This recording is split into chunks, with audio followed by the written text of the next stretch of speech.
are welcome to Unit 4 of this module. And in this unit, we will be looking at the principles of selection and organization of physics curriculum experiences. And in the first session of this unit, we will consider validity of selected learning experiences. My name is Patrick Ejay. Now, by the end of this session, you should be able to explain the relationship between selected physics curriculum experiences and the objectives of the physics curriculum. Then secondly, state in what ways the needs of the learner can influence the selection of physics topics as well as physics activities. And then finally, give reasons why recent advancements in science and technology must be considered in your selection of a physics topic. Now, let's look at the objectives of the curriculum design. And one of the steps that you must take into consideration anytime you are designing a curriculum is the writing of curriculum objectives. So there must be objectives, and we know that it is these objectives which will let us know what exactly the curriculum is intended to achieve. And every curriculum objective must contain a content component. And this content component must be valid in that it must match what the curriculum objective specifies as the content. And so when we say validity, we are talking about the extent to which an item is able to measure what it is intended for. So when we say a content is valid, then this content should be able to help us achieve the stated or the specified objective. Once the content selected is unable to help us achieve the specified objective, then such a content cannot be considered to be valid. But if the content is able to help us achieve the intended objective, then we can say that the content is valid. And so, for example, an objective such as the student should be able to state Newton's laws of motion. This will require the curriculum designer to select an objective such as Newton's laws of motion as a content, as a topic in the curriculum design process. So let's take another one. Let me ask another one. And so assuming there is an objective such that which reads that the student should be able to determine the focal length of lenses by means of various methods. What will be the topic or what will be the content that will be selected in order to achieve this objective?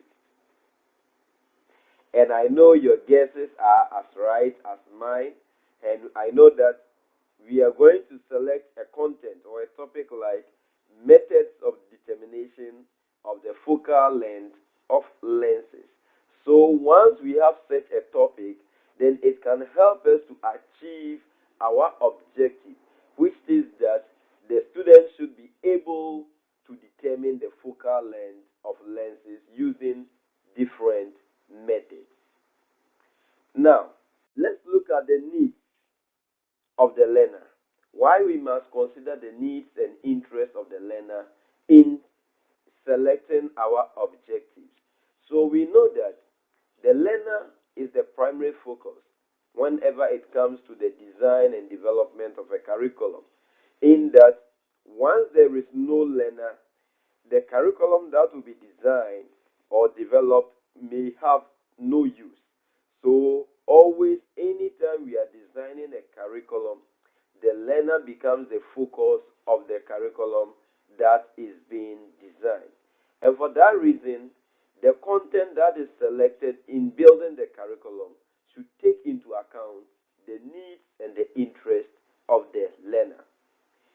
And in taking into consideration the needs and interests of the learner, we must analyze the learner's educational background and incorporate these appropriate learning experience in the curriculum that is being designed.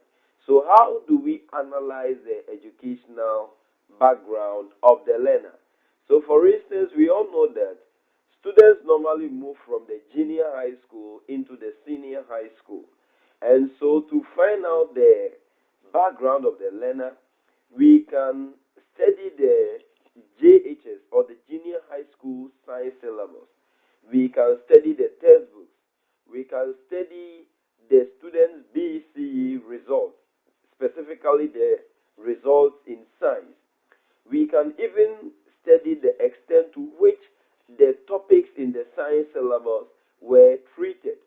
We can consider the qualification of the teachers at the junior high school. Once we do this, all these help us to know the background of the learner. It helps us to know the kind of content the learner has already covered before moving from the junior high school to the senior high school. And so, such a comprehensive study of the learner's educational background will help us to determine what content to choose for the physics curriculum design.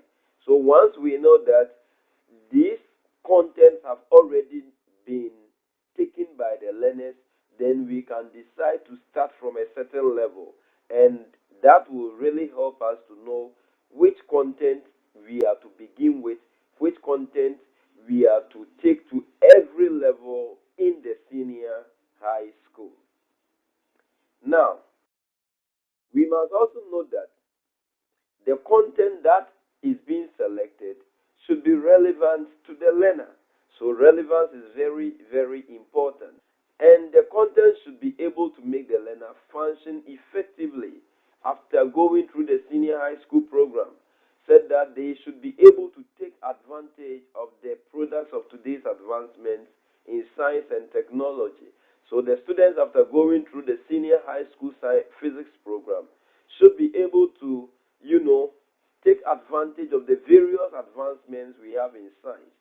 And also, the content should be related to the possible future careers of the learners. Then, so for example, we can select content which provides the necessary background for learners who may want to go for higher studies in engineering, science teaching, medicine. Or there are some students after going through the senior high school program, they may want to enter into a form of entrepreneurship or gain some technical or vocational skills. The curriculum content must be able to meet these needs of the learner, so that after going through the senior high school program, they can go into any field that they intend to enter. Now, another thing that we must consider when it comes to validity is that we must ensure that the learning experiences are up to date. So the ideas we have in physics we know are dynamic, in that they keep on changing since new discoveries are being made each and every day. And so it is important that the selected content, the selected learning experiences must be those which are in keeping with the points of view held concerning physics in recent times. And how do we do this? So to do this, you need to consult current physics textbooks which are internationally accepted by peers, most recently published articles in journals. So if you're a teacher and you are still using your 2010 notebooks still to be teaching, you realize that you are doing more harm than good to the students, because the knowledge that was required that 12 years ago will no longer be of relevance, or that knowledge that was acquired over a decade ago will be of no relevance to the learner. So as teachers, we must always ensure that the selected content, we must always ensure that anytime we are planning or designing a curriculum, the selected content must be up to date. Students, today we have seen that one of the criteria for the selection of content for a physics curriculum design is validity. And we explained that for the content to be valid, it must match the objectives of the curriculum, it must meet the needs and interests of the learner, and it must be up to date. Now, before we end the session, let's take this question. Why is it necessary to ensure that selected curriculum experiences are up to date? So think about this question and find answers to it. And I'm going to take the answers when we meet in our next session. Thank you for joining today's session. I hope you enjoyed this session. Bye.